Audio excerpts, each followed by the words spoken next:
Softech global आणि ॲम्प्लिनेक्स्ट यांच्या वतीने आयोजित AI powered AECO innovation challenge 2025 या स्पर्धेमध्ये देशभरातील स्टार्टअप्सनी सहभाग घेतला. बालेवाडी येथील द ऑर्किड हॉटेलमध्ये पार पडलेल्या स्पर्धेमध्ये स्टार्टअप्सनी AI तंत्रज्ञानाच्या माध्यमातून AECO म्हणजेच आर्किटेक्चर, इंजिनिअरिंग, कन्स्ट्रक्शन आणि ऑपरेशन्स या क्षेत्रासाठी विकसित केलेल्या नाविन्यपूर्ण उपायांबद्दल प्रेझेंटेशन दिले. कार्यक्रमाला नॅस्कॉमचे AI प्रोग्राम डायरेक्टर माधव बिस्सा, सॉफ्टेक ग्लोबलचे संस्थापक विजय गुप्ता, ऑटोडेस्क APSCचे संचालक निखिल बागलकोटकर आणि ॲम्प्लिनेक्स्ट AECO इन्क्युबेटरच्या CEO वर्षा राणी भगत पाटील उपस्थित होते.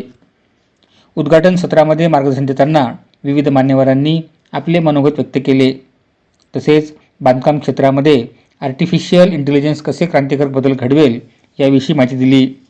यामध्ये माधव बिस्सा, विजय गुप्ता, निखिल बागलकोटकर यांचा समावेश होता. योको स्टाईल्सचे संस्थापक काशी विश्वनाथन यांनी प्रथम क्रमांक प्राप्त करीत 1.5 लाखाचे पारितोषिक प्राप्त केले. विस्नेट AIचे संस्थापक साई कृष्णा आणि लॉजिक लेन्सचे संस्थापक अजय सतपथी यांनी द्वितीय क्रमांक पटकावला. तर ओथोर AIचे संस्थापक उन्नी कोरोथ आणि निकेंद्र शेखावत, डेटारिनूचे संस्थापक तन्मय चक्रवर्ती यांनी तृतीय क्रमांक पटकावला. वर्षा राणी भगत पाटील यांनी आपले मनोगत व्यक्त केले. और क्या इसका मकसद है? सो देखिए, हम लोग कंस्ट्रक्शन इंडस्ट्री में ऑटोमेशन की तरफ लास्ट 25 साल से काम कर रहे हैं और हमने इस इंडस्ट्री के ऊपर ऑटोमेशन के लिए काफ़ी कुछ सोचा है.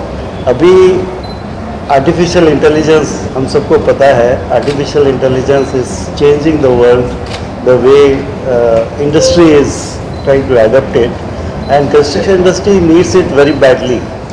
एंड उसी के लिए young minds who have thought of AI uses into the construction vertical and जो उनके आइडियाज़ हैं उनको हम किस तरीके से नर्चर कर सकते हैं, किस तरह से आगे ले जा सकते हैं, किस तरीके से उनको फैसिलिटेट कर सकते हैं कि उनके आइडियाज़ को रियलिटी में कन्वर्ट करें और उनके आइडियाज़ को रियल प्रॉब्लम सॉल्विंग की तरफ बढ़ा सकें.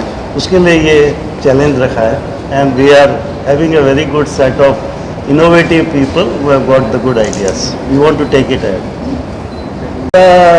AI का नौकरी पे कोई परिणाम नहीं होगा. AI तो बेसिकली नौकरी बढ़ाएगी, ऐसा हमारा सोचना है, क्योंकि जब इफ़िशियंसी आती है तो नौकरी बढ़ती है और AI इफ़िशियंसी में काफ़ी कुछ कंट्रीब्यूट करने वाला है. हो सकता है उसमें नई तरीके की ट्रेनिंग की ज़रूरत होगी.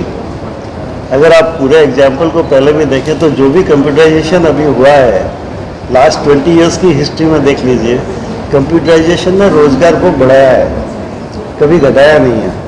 और अभी ऐसा लगेगा कि AI शायद प्रोग्रामर्स को हटा देगी या AI शायद कंस्ट्रक्शन वर्कर्स को हटा देगी या प्रोजेक्ट मैनेजर्स को हटा देगी. ऐसा कभी कुछ होने वाला नहीं है. I think it's been I think if you look at construction, ये जो हमारा साथ ये अभी हो रहा है startups in construction, this is a very exciting thing. आप देखें तो हमारा इतना we have so huge needs to develop infrastructure for this company, the kind of budgets we have, etc. There is a lot of need for developing good facilities, world-class facilities, and you see that the kind of workforce we have, it may not be sufficient for us to achieve these kinds of things, you know. So that way technology and AI has a big role to play in order for us to achieve our dreams. So for that, I think the exciting thing is to get our young minds, you know, to flare up and understand what is happening and be excited about these developments. And what you see these startups looking at, you know, that exciting number of 50 startups, 100 applications, that shows the enthusiasm in this space among the young guys who are civil engineers or any engineers. And this is what is needed for the country to develop our next level of infrastructure. And jobs है उस पर effect पड़े. लेकिन पहले क्या लोग short hand लिखते थे पहले? फिर टाइपराइटर आया तो क्या शॉर्ट हैंड वाले की नौकरी चली गई, नहीं गई। उन्होंने क्या किया, टाइपराइटर सीखा। टाइपराइटर सीख के उन्होंने, अब वो शॉर्ट हैंड भी आता है, टाइपराइटर भी आता है, तो उसकी उनकी वैल्यू बढ़ गई। ठीक है, फिर आया कंप्यूटर्स आए, उस पर काम करना शुरू किया। अब उन्होंने टाइपराइटर से हट के कंप्यूटर्स पे काम करना शुरू किया, तो उनकी भी वैल्यू बढ़ गई। जैसे अब एक एग्जाम्पल, जैसे हमारे से एक जनरेशन जो पहले थी, वो उनको शॉर्ट हैंड भी आती है, उनको टाइपिंग भी आती है, उनको कंप्यूटर पे भी काम करना, तो उनकी वैल्यू आज की तारीख में बढ़ी हुई है। तो बात ये नहीं है कि जॉब चली जाएगी, बात ये है कि जो उस जॉब के लिए, उस नौकरी के लिए, उस करियर के लिए लोग अपने आप को कितना आगे स्किल करते हैं।